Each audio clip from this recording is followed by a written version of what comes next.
there and welcome to my channel. If this is your first time here, my name is Angie and I'm a chemist who loves makeup. Today I'm going to be sharing with you some products that I bought from Sephora, Ulta, and an indie brand called Araceli Beauty that I haven't tried out yet. But I wanted to make this haul video a little bit different in a sciencey fashion. I'm going to be sharing with you one ingredient in each of these products and giving you a little bit more information about it. So I hope you learned something today, and let's just get into the haul. So first we're going to start with the products that I got from Ulta. Now, I've already opened a couple of these products, and that is because I already tried to film this video last week and life was lifing, so we're just gonna pretend like I never opened this. And this first product I'm going to talk to you about is the NYX Buttermelt Bronzer. So I got this product because it kind of seems like it's the NYX equivalent of the Physicians Formula bronzer, which I have really liked for a really long time, and I always want to try out new things, so that's why I got this one. I actually got the shade All Buttered Up. We'll see how this looks. It definitely has like a sheen to it, and the reason why me opening this already was a big deal is because I wanted to talk about how I really like that NYX always puts tamper evident packaging, so once it's open it's very clear. So if you are buying this in the drugstore or at Ulta or wherever, you can clearly see that if that product's been opened already, which you can't always tell if it's in a box, or sometimes they don't even have that kind of seal on them. So let me show you what this looks like in classic haul fashion. I'm not sure how everything's going to show up on here, but that's what it looks like. I hope it works for me. I didn't realize it was going to have as much of a sheen as it did. I thought it was going to be more matte, but we'll see if I like it. The ingredient we're going to talk about this one is the Magnifera Indica seed butter. It's also known as mango seed butter, and it's commonly used in cosmetics and skincare for its nourishing and moisturizing properties. The butter is rich in a lot of fatty acids, and this is what gives it its moisturizing properties. It also has some antioxidants in there, which gives it good stability so it doesn't go bad on its own and within the formula. So the next product, as you can see I already tore into this box, is the e.l.f.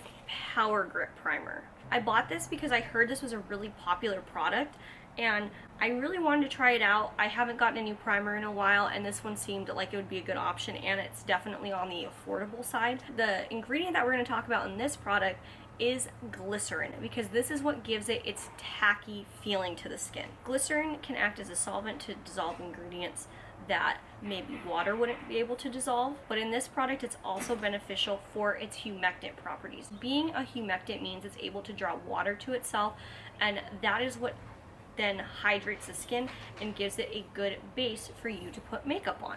The next product we're going to talk about is the NYX Butter Gloss, and I got it in the shade Spiked Toffee.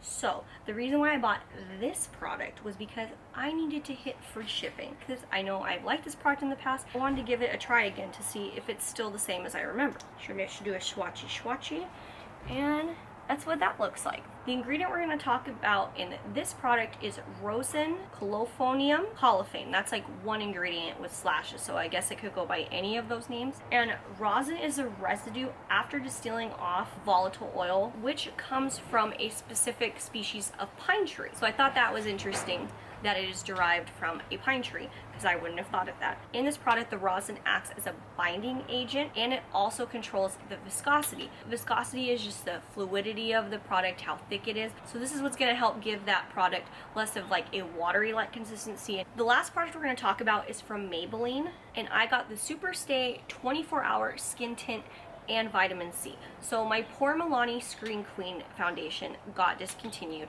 so I've been trying to find a new foundation I like, and I wanted to try one from the drugstore and one that wasn't so heavy. I wanted a lighter consistency, and this one's a serum foundation, so I think that will fit the bill. And the ingredient we're going to talk about in this product is isopropyl lauryl succosinate. This ingredient was not one I was familiar with. I hadn't seen this on a list before, at least that I can remember, and it is derived from amino acids. And this is what's going to give that emollient property, so it's going to leave a soft feeling to the skin, and it is also able to help dissolve ingredients that are harder to dissolve. So things like the mica, the pigments, the synthetic fluorophloropyte, All of these are typically not easy to dissolve into formulas, so you need ingredients that are going to aid these to help make sure that those ingredients stay suspended, so that way all the colorants in the foundation don't settle to the bottom. Also, I forgot to mention, I got shade 118 in this. I hope it's going to work for me. It's hard when you buy them online, but I think I'll be able to make it work. Okay, so now we're going to move on to Sephora, which products I got from Sephora. The first one is going to be from this brand. It's called Tower 28. I have heard some things about this brand. I think they have some popularity, but I hadn't tried them out, and I really wanted to try a new cream bronzer because I really like the Fenty cream bronzer. So I thought I would try out another brand, especially a brand that I have heard about but haven't tried out any of their products. I do notice their packaging seems pretty simple, and I think this was $20. I'll put the actual price on the screen, so it's not super expensive in terms of Sephora products, but it's just a cream bronzer. I got it in the shade Broad. It's one of the lighter shades. So this one is definitely, I don't even think you can see that. Hopefully that shows up when I put it on my face. But this one is definitely more of a matte looking one. It doesn't have quite the shimmer as the powder bronzer from NYX. And the ingredient we're going to talk about in this product is trisulsteryl citrate. So what I've seen from how this is derived is that it's an ester that is derived from vegetables. Trisulsteryl citrate is going to be very similar to the last ingredient, in which it's going to be used for pigment dispersion. What I found is that this says it does have a heavy feel to it, so we'll see if the product itself feels very heavy, or if they were able to counterbalance it with some other ingredients so it doesn't have a heavy feeling on the skin. And it's also known to have a sheen to it, which kind of makes sense for a cream bronzer. Typically cream bronzers aren't going to be entirely matte. I don't even think that's probably possible. You'd go fully for a powder if you really wanted just a matte, if you just wanted a completely matte look to the skin. The next product we're going to talk about is from Fenty, and this is their Eavesdrop Blur and Smooth Tint Stick. I had heard about this product, and again, trying to find new foundations. Oh god, I just like ripped this box. Like, ooh, that box is destroyed now. I got this one, and also because I had some more of my gift card left over from Sephora, and I figured I would just use it up. I did hear that this is a good product, but I also heard that it could dry out really easily, so hopefully that's not the case. And I got the shade 8 in this one. We'll see if it works. I'm not going to open it right now because but I'll try it out, and hopefully I can give you guys a review. If that's something you want to see, make sure you let me know down below. And the ingredient we're going to talk about in this one is oxydodecanol. So oxydodecanol is a clear fatty alcohol with excellent solvent properties. So this is going to be really good for ingredients that probably don't dissolve into water, and this can help dissolve other things. It's produced from natural fats but not animal fats, and it undergoes a reaction in order to help refine this ingredient into what we want to use it for. It can be used over a wide pH range, and it has medium spreading qualities is what I found. And it also provides a soft, smooth appearance on the skin. It also helps to stabilize emulsions, and that means if you have oil and water and they don't mix, so you add ingredients to help mix those ingredients, and this helps keep it stable. This is obviously a solid, so that's not quite as relevant here, but for liquids it could also be used for that, and I have seen this in liquid formulations before.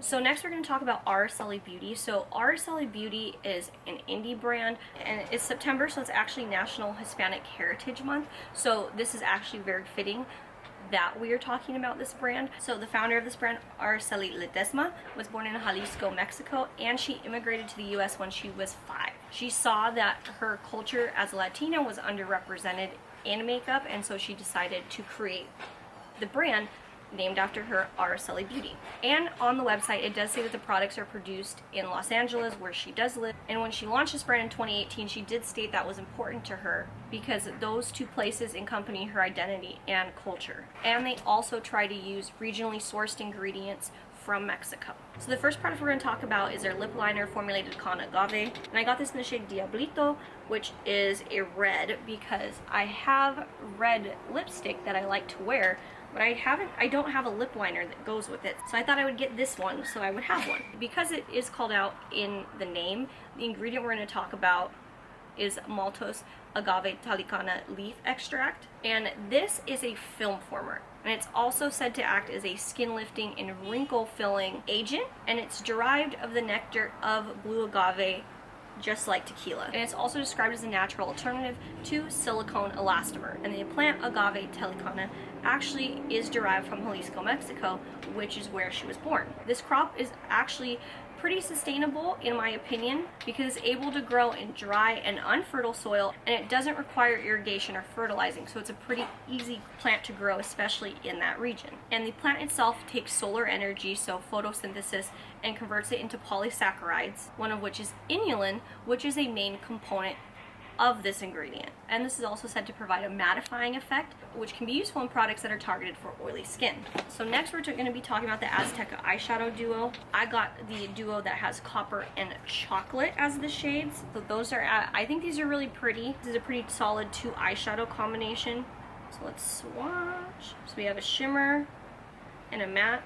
So this reminds me of back in the day where we had the really coppery ones. So yeah, I think between these 2 shades, I could make a pretty eyeshadow look, so I'll try this out and I'll let you know what I think about it. But this one also has agave, but we're not going to talk about it twice. So instead, we're going to talk about the ingredient magnesium stearate.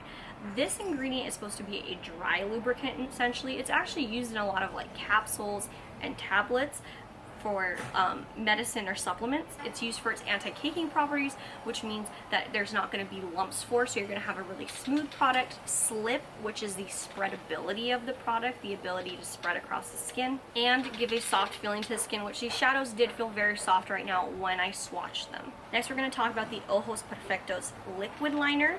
This one is a brown eyeliner. I haven't had a brown eyeliner in a long time, but I think I would like to try it out. Actually, the formula feels really nice. It looks really, really pigmented. It does have a felt tip, which sometimes dries out a lot. I'm hoping that's not the case with this one. It is the shade Coffee Cafe, which is brown, obviously, like, because I'm trying to find something that rivals the KVD liner, because I like that one, but you know, I love that one. It's a staple, but I need to find ones that are just as good from other brands. The ingredient we're going to talk about in this one is cellulose. This is a natural polymer that's derived from plant cell walls, primarily wood pulp or cotton. I'm going to put up the chemical formula for cellulose just so you can have a visual of how it's structured. So in cosmetics, cellulose is used in varying forms. It could be as a gum, which could be used as a thickening agent. It could stabilize the formula. It also helps provide a smooth and creamy feel. It also acts as an opacifier. When I looked at the ingredients in this formula, a lot of them didn't look like they were opacifying agents, just the pigments. So that kind of had me worried for a second that it wasn't going to be very pigmented, but now that I see it, I can see that it is. So that cellulose does seem to be doing the job in terms of taking away the transparency of the product. And then next we're going to be talking about the Ojos Perfectos gel liner. So I got this one in the shade Olive, and I got this one because it's a really pretty green color, and green just brings out my eye. It's definitely kind of olive, not as green as I would hope, but I think it's still pretty, and I think this could be really, really pretty, especially on the waterline. And the ingredient we're going to talk about this one is synthetic wax. If you've looked at ingredients list, you've probably seen this before, and you're probably like, what does that mean?